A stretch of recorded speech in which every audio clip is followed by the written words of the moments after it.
Subscribe to our YouTube channel and press the bell icon to get the latest updates. नमस्कार, the print में आपका स्वागत है। आज के हमारे पेज टर्नर कार्यक्रम में आज हम चर्चा करेंगे बॉर्न अ मुस्लिम किताब की, जिसे हाल ही में गजाला वहाब ने लिखा है। गजाला की ये किताब विशेष है क्योंकि ये कई स्तर पर उनकी जो आप बीती है या उन्होंने जैसा महसूस किया इस देश में एक मुस्लिम होते हुए और रहते हुए, उसको दर्शाया है। साथ ही उन्होंने आंकड़ों का इस्तेमाल किया है बताने के लिए कि मुस्लिम जो इस देश में रह रहे हैं उनके क्या हालात हैं। बहुत ही अच्छी तरीके से वो नैरेटिव मूव करता है, उनके खुद के एक्सपीरियंसेस से, दुनिया भर के लोगों से उनकी बातचीत है, उनके एक्सपीरियंसेस से, और कैसे कैसे बदलाव आया है भारत की पॉलिटिक्स में, जैसे बदलाव आया है मुस्लिमों के लाइफ में, उसका जो असर दिखा है, जो रिफ्लेक्शन हुआ है, वो भी बहुत अच्छे से ये किताब दिखाती है। तो गजाला, आपका हमारे कार्यक्रम में बहुत बहुत स्वागत है। सबसे पहला सवाल यही, मन में कैसे आई ये बात कि इस पर किताब लिखनी चाहिए, और फॉर्मेट कैसे सोचा? क्योंकि थोड़ा पर्सनल भी है, थोड़ा एकेडमिक भी है, थोड़ा लोगों को विचार करने पर मजबूर भी करती है ये किताब। देखिए, मैं 2003 से एक मैगजीन निकाल रही हूँ फोर्स के नाम से, जो डिफेंस एंड सिक्योरिटी की मैगजीन है। इस मैगजीन में बिकॉज 2003 में जब हमने शुरू की थी तब ये ग्लोबल वॉर ऑन टेररिज्म चल रही थी अफगानिस्तान में। तो टेररिज्म बहुत बड़ा इशू बना हुआ था, हर जगह टेररिज्म के ऊपर कुछ ना कुछ लेख आ रहे थे, लोगों की टिप्पणियां आ रही थी, कई किताबें भी आई। फिर इस्लामिक टेररिज्म उससे काफी जुड़ा हुआ था क्योंकि वो तालिबान, अलकायदा के बारे में बात हो रही थी।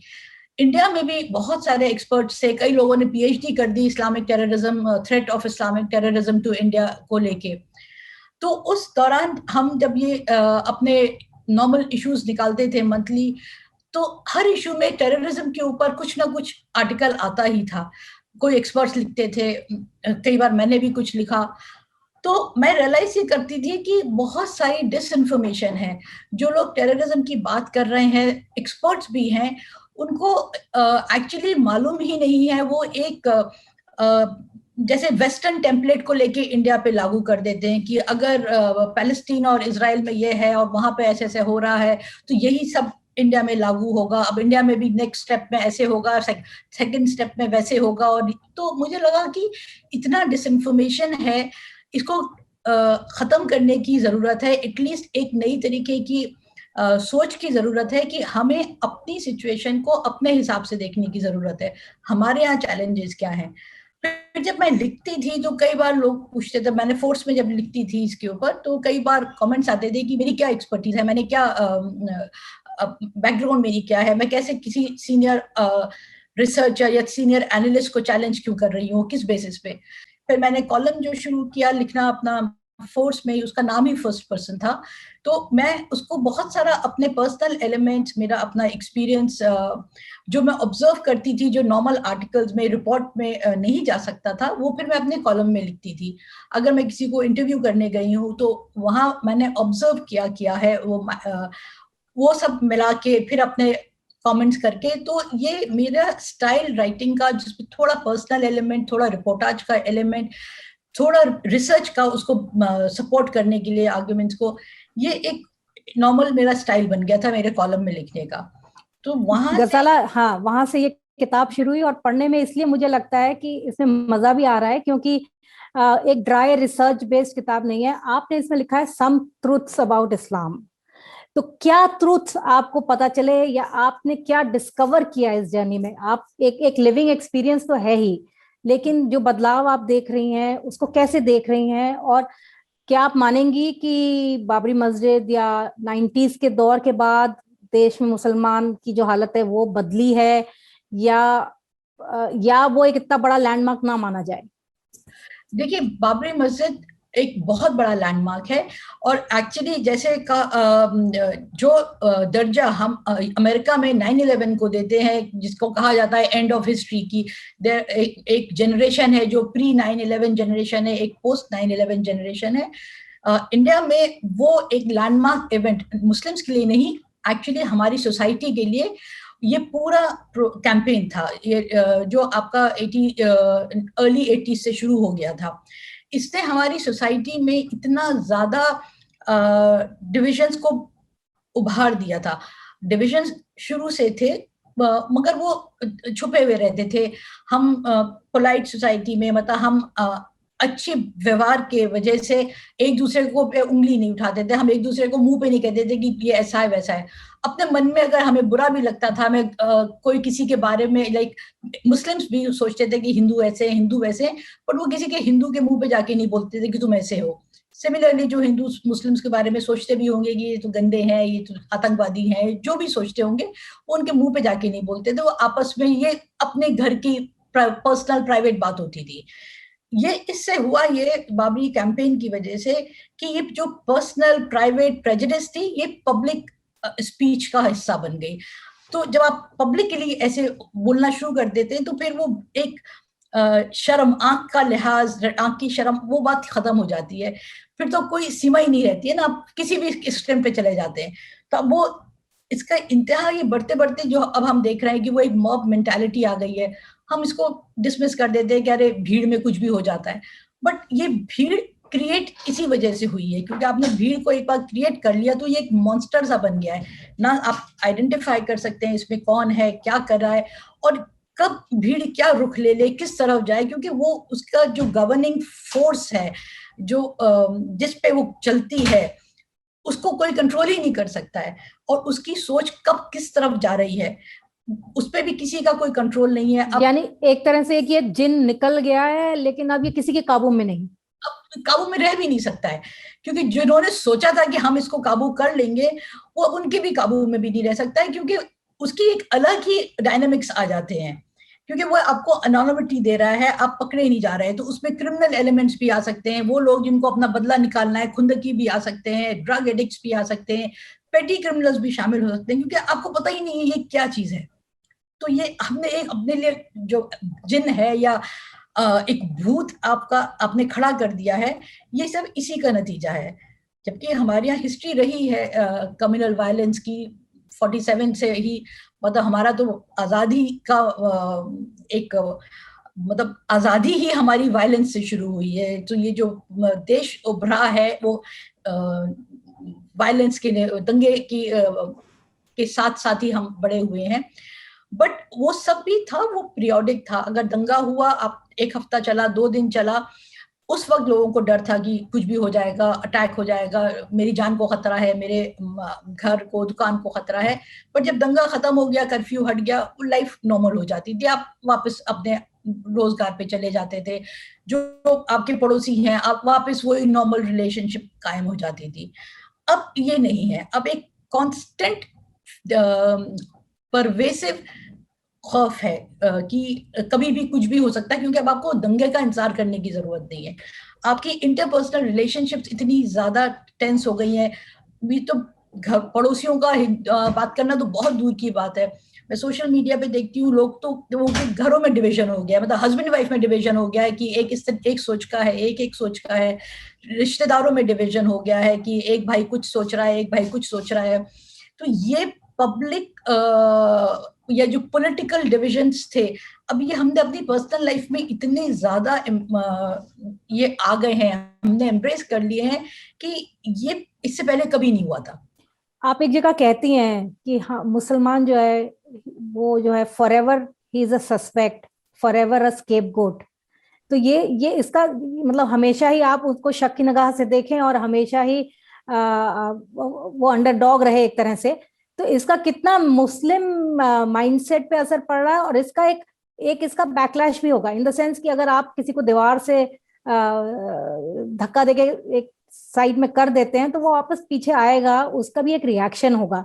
तो क्या आप देख रहे हैं कि आपने सोशल मीडिया की बात की, तो क्या आप देख रही हैं कि एक रिएक्शन भी आ रहा है कि जो यंग मुस्लिम्स है वो कह रहे हैं हम चुप क्यों रहे, हमें भी बोलना है। तो सोशल मीडिया में वो भी मुखर होके आ रहे हैं, एक वॉइस बन के आ रही है, और एक नैरेटिव वो भी हो रहा है कि भाई आप हमारी भी सुने।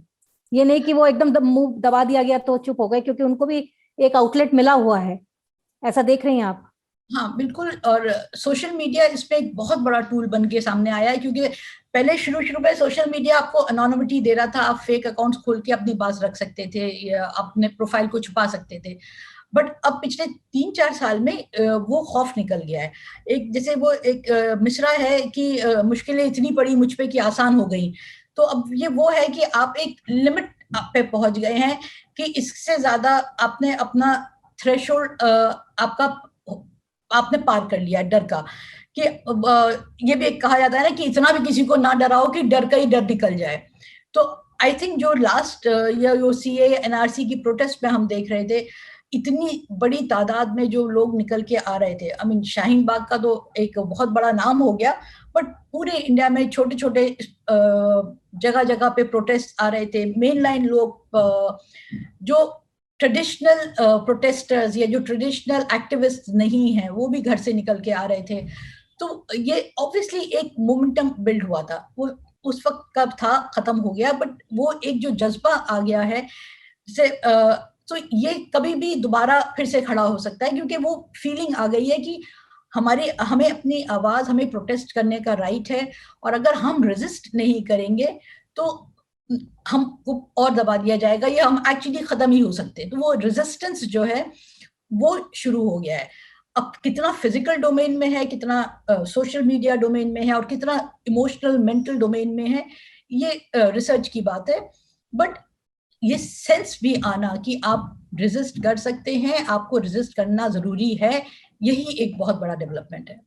एक और चीज भी आप अपनी किताब में जिक्र करती हैं, जिसका कि जो भारत की मुस्लिम्स थे काफी सूफियाना थे, सूफी तरबियत रखते थे, और धीरे धीरे जो वहाबी या कट्टरपंथी जो सोच है, जो सऊदी में लोग काम करने गए, उनके पैसे के साथ साथ एक सोच भी आई, आपने इसका जिक्र किया है इसका तफसील से। तो क्या इस्लाम जिस तरह से इंडिया में प्रैक्टिस हो रहा है उसमें भी एक बदलाव देख रही हैं, जिसकी वजह से दिक्कतें आ रही हैं, मुस्लिम समाज को भी दिक्कतें आ रही हैं, जो मॉडरेट मुस्लिम्स हैं उनको भी दिक्कत आ रही है? देखिए, इसके लिए मैं आपको थोड़ी सी बैकग्राउंड के साथ एक्सप्लेन करती हूँ। हमारे यहाँ आज़ादी के बाद पार्टीशन के वक्त जितने भी पढ़े लिखे अपर क्लास मुस्लिम्स थे, रईस मुस्लिम थे, मेजॉरिटी उनमें से पाकिस्तान शिफ्ट हो गई नॉर्थ इंडिया से। जो नॉर्थ इंडिया में ज्यादातर मुस्लिम्स बचे थे वो फिर वो गरीब तबके के थे, कम पढ़े लिखे थे, कम समझदार थे, इंटेलेक्चुअल डेवलपमेंट उनका कम था।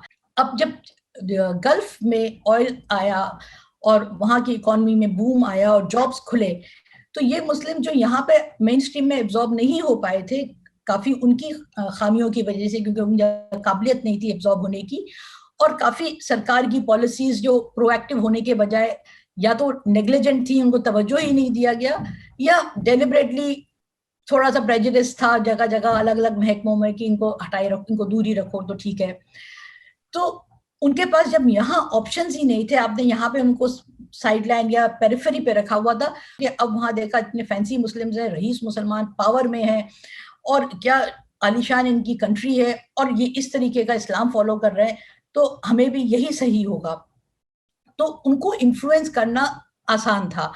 अब वो वहां से वापस आते तो वही प्रवचन लेके वो यहाँ वापस आ रहा है कि हमारी तो हालत ही इसलिए बुरी है कि हम तो इस्लाम को ठीक से फॉलो नहीं करते हैं, हम ये तो मजहब ही नहीं जानते हमें क्या करना है। तो अपनी हिस्टोरिक या ट्रेडिशनल खानदानी प्रैक्टिसेस, रवायात जो वो चलती आ रही थी घरों में, जो लोग फॉलो कर रहे थे, उनको उन्होंने दरकिनार करा कि ये तो बिल्कुल हमारा तो माहौल ही खराब है और हमें अब ये करना है। इससे मतलब ये नहीं है कि वो रेडिकलाइज हो गए, इसका मतलब ये था कि उन्होंने अपनी वसीयत को नकार दिया जो उन्होंने अपने माँ बाप से जनरेशन सीखी थी। तो ये आपने तो आपका लबादा आपने वहां से उनका वहाबी इस्लाम का ओढ़ा और आप यहाँ आ गए। अब बेसिकली ना यहाँ के ना वहां के वाला आपका हिसाब हो गया है।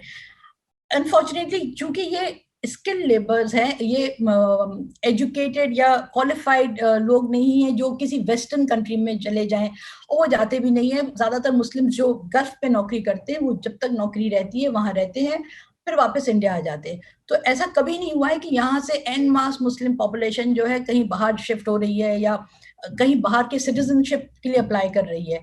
तो रहते तो वो यही है, वापस यही आते हैं, बट वो उस इनसिक्योरिटी के साथ रहते हैं यहाँ पर कि हमारी प्रैक्टिसेस गलत हैं, हम जो करते थे वो ठीक नहीं है। तो उसका नतीजा ये होता है कि यहाँ पे वो ज्यादा प्रवचन करना शुरू कर देते हैं। तो ये 80s ऑनवर्ड्स एक ग्रुप में एक तबका है मुस्लिम्स का जो बहुत इन्फ्लुएंस हुआ है, जिसको लगता था कि हमें अब अगर हम ये फॉलो करेंगे जो ये कहा जा रहा है तो प्रोबेबली हमारी लाइफ और बेटर हो सकती है। बट इसका मतलब ये नहीं है कि वो रेडिकलाइज हो रहे हैं, इसका एक्चुअली वायलेंस से लेना देना नहीं है। ये बेसिकली वो है जिसको आप स्टीरियोटाइप जिसको मान लेते हैं कि वो एक पर्टिकुलर हुलिये में घूमते हैं, वो सुबह शाम नमाज पढ़ रहे हैं और बच्चों को इंसिस्ट कर रहे हैं कि अब बस तुम इबादत करो और ये करो, ये उस टाइप का तबका है, इसमें वायलेंस वाला तबका नहीं है। साथ साथ एजुकेशन लेवल्स बढ़े हैं, बर्थ रेट कम हुई है, जितने स्टीरियोटाइप्स हैं उसको डिफीट कर रहे हैं, द कम्युनिटी इज प्रोग्रेसिंग। और जैसे भारत में चेंजेस आ रहे हैं, कम्युनिटी में भी चेंजेस आ रहे हैं, तो लेकिन उसको एक्नॉलेज नहीं किया जा रहा। जो आप कह रही थी, एक स्टीरियोटाइप बना दिया गया है कि भाई 5 बार नमाज पढ़ेंगे, ऐसा करते हैं वैसा करते हैं, तो ये जो जो नैरेटिव सेट किया गया है उसको तोड़ने की भी अब बहुत कोशिश हो रही है। आपको आने वाले वक्त में क्या लग रहा है कि कैसे इसको स्टीयर करना होगा एक नए नैरेटिव की तरह? कैसे जो ये था कि एक इंट्रिंसिक पार्ट ऑफ सोसाइटी, यहाँ भी उतने ही इंडियन है, बार बार सर्टिफिकेट देने की जरूरत नहीं, इसके आप मेंशन भी करती हैं कि बार बार एक मुसलमान को बताना पड़ता है कि वो राष्ट्रवादी हिंदू है, राष्ट्रवादी है, वो देशभक्त है। मतलब इसकी जरूरत क्यों आनी चाहिए? आप इस देश में रहते हैं, आप इस देश के नागरिक हैं, वहां बात खत्म हो जानी चाहिए। तो ये बदलाव क्या जो जो जो युवा हैं जो अपनी बात कह रहे हैं, क्या वो ये बात पहुंचा पाएंगे? क्या ये बात चेंजेस अब आप आने वाले दिनों में देखेंगे, या ये जो सारा पॉलिटिकल एस्टेब्लिशमेंट या जो हिंदुत्व की पॉलिटिक्स है उसकी वजह से ये बैक बर्नर पे गया, या इसको धक्का लगा इस सारी अप्रोच को? देखिए, मेरे हिसाब से इसमें मीडिया का बहुत बड़ा रोल होगा। अगर हमें वाकई में अपने आप को इस ब्रिंक से, इस कगार से वापस लाना है जहां पर अभी हमारा देश पहुंचा हुआ है, जहां पे इतना डिस्ट्रस्ट है और हम किसी को कुछ भी कहने से पहले सोचते भी नहीं है कि हम कर क्या रहे हैं। अब आप देखा होगा जब ये लॉकडाउन था, पैंडेमिक का पीक पीरियड था, तो इस तरीके की रिपोर्टों मीडिया में भी आ रही थी कि तबलीगी जमातियों के ऊपर। अब एक कोई भी कॉमन सेंस आदमी अगर लगाएगा तो वो सोचेगा कोई ऐसे क्यों बर्ताव करेगा, मतलब क्या ये नॉर्मल बिहेवियर है? कोई भी इंसान जिस तरीके की मीडिया खबरें दे रहा था, या ये कि वो मुस्लिम सब्जी वाला है, वो सालों से वो जा रहा है उस सोसाइटी में, उस कॉलोनी में सब्जी बेचने, तो वो सब्जी पे थूक के सब्जी बेच रहा है और वो उछाला जा रहा है कि अब उनका वहां पर बंद कर दो आना, क्योंकि वो तो मुस्लिम सब्जी पे थूक रहा है। अभी रिसेंटली मैंने कहीं देखा, वो शादी में लड़का नान बना रहा था, उसको अरेस्ट कर लिया है और पुलिस ने अरेस्ट कर लिया कि उनको लग रहा है ये नान पे थूक कर नान बना रहा है। मतलब ये कोई लॉजिकल बात है? कोई आदमी ऐसा क्यों करेगा? वो अपनी रोजी रोटी कमा रहा है। तो आप खुद सोचिए, आप इस तरीके का प्रेजुडिस को बढ़ावा दे रहे हैं। जो कम अक्ल लोग हैं वो तो कुछ भी मान लेंगे, मगर एटलीस्ट एक रिस्पॉन्सिबल मीडिया को ये सोचना चाहिए कि हमें, हमारे अंदर मीडिया में भी बहुत लोग होंगे जो प्रेजुडिस्ड हैं, जिनको अपना एजेंडा होगा प्रोबेबली, बट कई सारे लोग हैं जो अप्लाई ही नहीं करते, दिमाग ही लगाने की कोशिश नहीं करते हैं, जो बताया गया वो उसको वैसे की वैसे आगे बढ़ा देते हैं। तो एटलीस्ट आपको ये प्रोएक्टिव स्टेप या ये इनिशिएटिव लेने की जरूरत है मास मीडिया को, जो ज्यादा लोगों के पास पहुंच रहा है, कि ये बेवकूफी की बातें हैं, ये माइथोलॉजी हमने जो क्रिएट की है एक कम्युनिटी के बारे में कि वो ऐसे हैं वैसे हैं। आप थोड़ा सा खुले दिमाग से सोचिए कि अगर ये पॉसिबल होता, ये वाकई में ऐसे होते, तो इतने सालों तक हम कैसे रह रहे हैं। हम तो मुगल्स से भी पहले, मुस्लिम्स का इंडिया में आना तो 7th सेंचुरी से ही शुरू, उससे भी पहले था। अरब्स में आए थे, अरब्स आए थे, हाँ। तो 7th सेंचुरी ऑनवर्ड्स आ रहे हैं। आप ये देखिए गुजरात के कोस्ट पे, अभी गुजरात में इतना पोलराइजेशन है, वो कह देते हैं ये इंडिया है, ये पाकिस्तान है, शहरों के बीच में उन्होंने डिवीजन किया हुआ है। पर आप ये देखिए गुजरात में इतनी प्रॉस्परस यमनी ओरिजिन की मुस्लिम कम्युनिटी रहती है, जो बिजनेस कम्युनिटी है, गुजराती मुस्लिम जो है, वो इतनी सेंचुरीज पहले यहाँ आए हैं, बसे हैं, यहाँ लोकल शादियां की हैं। तो अगर ये वायलेंस का नतीजा होता तो ये इतने सालों से ये कैसे इंटरमिंगलिंग चल रही थी? अगर उनसे दूसरों को परेशानी होती तो वो दूसरे इनको यहाँ कैसे रहने देते? तो ऑब्वियसली ये हमने कहानियां गढ़ ली हैं और इनको हम मान लेते हैं लॉजिक के बगैर। और मुस्लिम समाज को कैसे इस ब्रैकेट में जिसमें उसको डाल दिया गया है उससे निकलने के लिए स्वयं क्या करना चाहिए, खुद क्या करना चाहिए, किन चीजों पे ध्यान देना चाहिए या किन चीजों को प्रोजेक्ट करना चाहिए, और अपने समाज में क्या चेंजेस लाने चाहिए?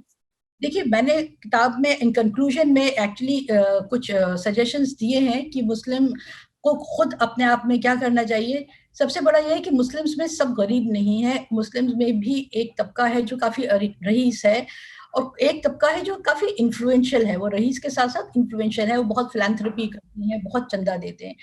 सो मेरे हिसाब से अगर एक कुछ बड़े बिजनेस हाउसेस हैं, मुस्लिम्स नॉन मुस्लिम सब मिलके एक तरीके का फंड क्रिएट कर सकते हैं जिससे मुस्लिम्स को स्कॉलरशिप्स मिल जाएं, बच्चों को, मुस्लिम बच्चों को स्कूल्स एस्टैब्लिश किए जाएं मुस्लिम डोमिनेटेड एरियाज में। हम लोग कहते हैं कि वो मुस्लिम बच्चों को स्कूल में नहीं भेजते हैं, बट अगर वो लेट्स से ओखला में रह रहे हैं और दिल्ली में 10 किलोमीटर का स्कूल्स में वो है कि 10 किलोमीटर के बाहर आप नहीं जा सकते हैं, स्कूल आपको एडमिशन नहीं देगा, आपको उस रेडियस में रहना पड़ेगा, तो वो ओखला का बच्चा साउथ दिल्ली के स्कूल में कैसे आ सकता है? तो आपको स्कूल आपके एरिया में जहां आप रहते हैं वहां प्रोवाइड करने हैं। अब स्कूल सिर्फ बिल्डिंग ही नहीं है ना, स्कूल फैकल्टी है, टीचर्स हैं, वो अच्छी क्वालिटी के टीचर्स आपको उनको प्रोवाइड करने की जरूरत है। तो ये हर काम सरकार से उम्मीद करना भी गलत है और वेस्ट ऑफ टाइम है। इससे अगर जो एबल मुस्लिम्स हैं जो ये काम कर सकते हैं, उन्हें प्रोबेबली एक नेटवर्क ऑफ स्कूल्स खोल लेना चाहिए उन एरियाज में जहाँ पे स्कूल्स की जरूरत है। उन्हें स्कॉलरशिप्स इंस्टीट्यूट करनी चाहिए। मुस्लिम्स इतना ज़कात देते हैं, मतलब one of the most India में सबसे उन चुनिंदा कम्युनिटीज में है जो इतना फिलैंथ्रोपी करते हैं, क्योंकि वो तो रिलीजन का मजहब का हिस्सा है कि आपको 2.5% हर साल एनुअली आपको चैरिटी देनी ही देनी है। उस चैरिटी का अगर वो एक तरीके से स्ट्रीमलाइन कर दी जाए, एक क्राउड फंडेड फंड बना दिया जाए जहाँ पे वो चैरिटी इकट्ठी हो और उस चैरिटी का परसेंटेज आप अलग अलग जगहों पे इन्वेस्ट करते रहें ताकि वो फंड ग्रो करे, तो आपके पास बहुत बड़ा कॉर्पस बन सकता है और उससे कितने सारे वेलफेयर स्कीम्स आप चला सकते हैं, एजुकेशन को लेके, हायर एजुकेशन को लेके, स्किल डेवलपमेंट को लेके। तो काफी सारी चीजें की जा सकती हैं अगर कुछ प्रोएक्टिव एक्शन खुद कम्युनिटी ले ले। बहुत बहुत शुक्रिया गजाला लंबी बातचीत के लिए। तो आपकी किताब का लबो लुबाव अगर मैं बोलूँ तो सबसे पहले अपने दिमाग की खिड़कियां खोलें और एक दूसरे को समझने की कोशिश करें। किताब LF बुक कंपनी ने छापी है। किताब का नाम एक बार फिर बता दूं, born a Muslim, some truths about Islam in India. जरूर पढ़िएगा। और हमारे साथ जुड़ने के लिए बहुत बहुत शुक्रिया। द प्रिंट के में आप आते रहें, इस तरह की सामग्री आपको मिलती रहेगी। हमारे YouTube चैनल को सब्सक्राइब करें। नमस्कार। नमस्कार, थैंक यू सो मच।